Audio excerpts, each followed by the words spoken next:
Hello everybody, welcome back to our YouTube channel Law Entrance by the 24/7. I'm your law mentor दीक्षा पांडे और आज मैं आपके लिए लेके आई हूँ A-LET 2026 का अपडेटेड सिलेबस। मतलब कि A-LET जो 2026 में होने वाला है उसमें क्या आपका सिलेबस रहेगा, क्या आपका पेपर पैटर्न रहेगा, उन सभी चीज़ों को आज हम डिटेल में डिस्कस करने वाले हैं। ऑलराइट, चलिए तो स्टार्ट करते हैं। तो अगर हम बात करते हैं सेक्शन वाइज पेपर पैटर्न की, तो बेसिकली इसमें तीन आपको सेक्शंस देखने को मिलेंगे। जो पहला सेक्शन होगा वो इंग्लिश लैंग्वेज का सेक्शन होगा, जिसके अंदर आपको 50 क्वेश्चंस देखने को मिलेंगे जो कि 50 मार्क्स के रहने वाले हैं। फिर जो सेकंड सेक्शन होगा वो करंट अफेयर्स और जीके का होने वाला है, जिसके अंदर आपको 30 क्वेश्चंस देखने को मिलेंगे and each question carries 1 mark, मतलब कि 30 क्वेश्चंस और 30 मार्क्स। फिर जो लॉजिकल रीजनिंग रहने वाला है वो आपका 70 मार्क्स का होने वाला है। तो बेसिकली 3 आपके यहाँ पर सेक्शंस रहने वाले हैं। चलिए उसके बाद हम बात करते हैं कि मोड क्या होने वाला है। मोड आपका ऑफलाइन रहेगा, मतलब कि आपको सेंटर पे जाना पड़ेगा। आपको ऑफलाइन पेपर रहेगा जिसमें आपको OMR पे अपने आंसर्स को फिल करना है। ऑलराइट, उसके बाद अगर हम मार्क्स की बात करें तो टोटल 150 मार्क्स का ये पूरा एग्जाम होता है, जिसके अंदर आपको 150 क्वेश्चंस देखने को मिलते हैं, मतलब कि पर क्वेश्चन 1 मार्क्स। अगर आपने क्वेश्चन को सही किया तो आपको +1 मिलेगा, और अगर आपने आंसर गलत मार्क किया है तो आपकी नेगेटिव मार्किंग हो जाएगी, जो कि है 0.25 मार्क्स की। ऑलराइट, उसके बाद आपको 2 घंटे का टाइम मिलेगा जिसमें आपको पेपर को पूरा कंप्लीट करना है।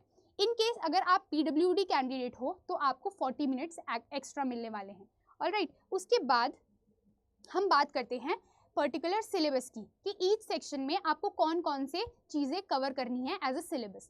तो जब हम इंग्लिश सेक्शन की बात करते हैं तो उसमें आपसे ग्रामर पूछी जाती है 10th लेवल तक की, vocabulary, reading comprehension, synonym, antonym, idioms, phrases, active and passive voices, fill in the blanks, correct and incorrect statement, types of sentences, literary devices, part of speech, different writing styles, sentence completion, spotting the error, para jumble, sentence improvement, ये सारी चीज़ें आपको English language में cover करनी है। Alright, उसके बाद हम बात करते हैं करंट अफेयर्स एंड जीके की। तो करंट अफेयर्स और जीके में आपको बेसिकली स्टैटिक जीके और करंट जीके दोनों ही देखने को मिलेगी। तो स्टैटिक जीके में आपको history, geography, general science, economics, social science और एनवायरनमेंट को कवर करना है। वहीं पर जब हम करंट अफेयर्स की बात करेंगे तो आपको जो पास्ट 1 ईयर की जितनी भी करंट अफेयर्स है उसे आपको कवर करना है। बेसिकली आपको इंटरनेशनल इवेंट्स कवर करने हैं, उसमें UN बॉडीज़ कवर करनी है, मेजर डेवलपमेंट जो स्पोर्ट्स और जियो पॉलिटिक्स में हुए हैं वो आपको कवर करने हैं, एमिनेंट पर्सनैलिटीज़ को कवर करना है, नेशनल और इंटरनेशनल अवार्ड्स को कवर करना है। ऑलराइट, तो ये है हमारा स्टैटिक जीके और करंट जीके का टॉपिक और सिलेबस। चलो उसके बाद हम बात करते हैं लॉजिकल रीजनिंग की। तो लॉजिकल रीजनिंग में आपकी लीगल रीजनिंग भी इंक्लूडेड है। ठीक है, लीगल रीजनिंग के लिए आपको कोई अलग से सेक्शन नहीं देखने को मिलेगा, आपको लॉजिकल रीजनिंग के सेक्शन में ही लीगल रीजनिंग के क्वेश्चंस भी आने वाले हैं। उसके बाद हम बात करते हैं कि लॉजिकल रीजनिंग में क्या आएगा। तो इसके अंदर क्रिटिकल रीजनिंग और एनालिटिकल रीजनिंग दोनों ही आपको देखने को मिलेगी।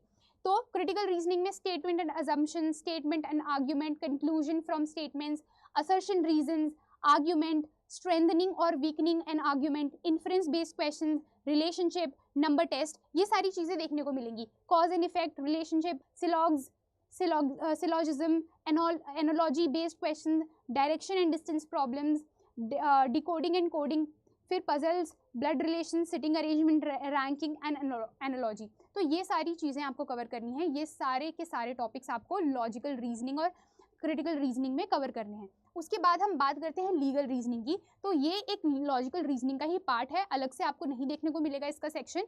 इसमें आपसे बेसिकली आपको ये बताया जा रहा है कि आपको कोई भी प्रायर इन्फॉर्मेशन या प्रायर लीगल नॉलेज की ज़रूरत नहीं है।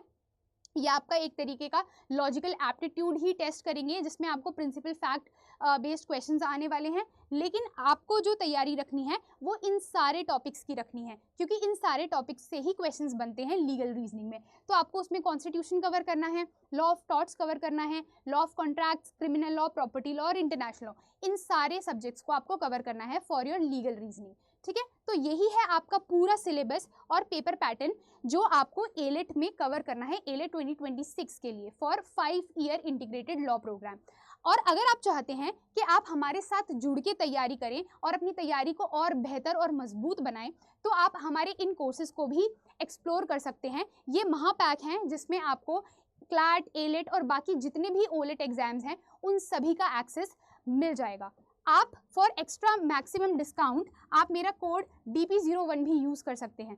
तो आपको करना क्या है कि आपको सिर्फ और सिर्फ गूगल करना है अड्डा 24/7। अड्डा 24/7 जब आप गूगल करेंगे तो ये जो पहली वेबसाइट आएगी, जब आप इस पे जाएंगे तो आपको ऑल कोर्सेज में जाना है। वहाँ पर आपको UG and PG entrance exams दिखेंगे। वहाँ पर आपको ये वाला ऑप्शन दिखेगा लॉ एंट्रेंस का। यहाँ पर ये सारे कोर्सेज हैं जो हम आपको प्रोवाइड करा रहे हैं। अगर आप इन कोर्सेज को ज्वाइन करना चाहते हैं तो आप इन्हें भी एक्सप्लोर कर सकते हैं। ऑलराइट, तो यही था बेसिकली आपका क्लैट एलेट 2026 का अपडेटेड सिलेबस। और अच्छे से तैयारी करें, stay updated and keep watching. Thank you so much.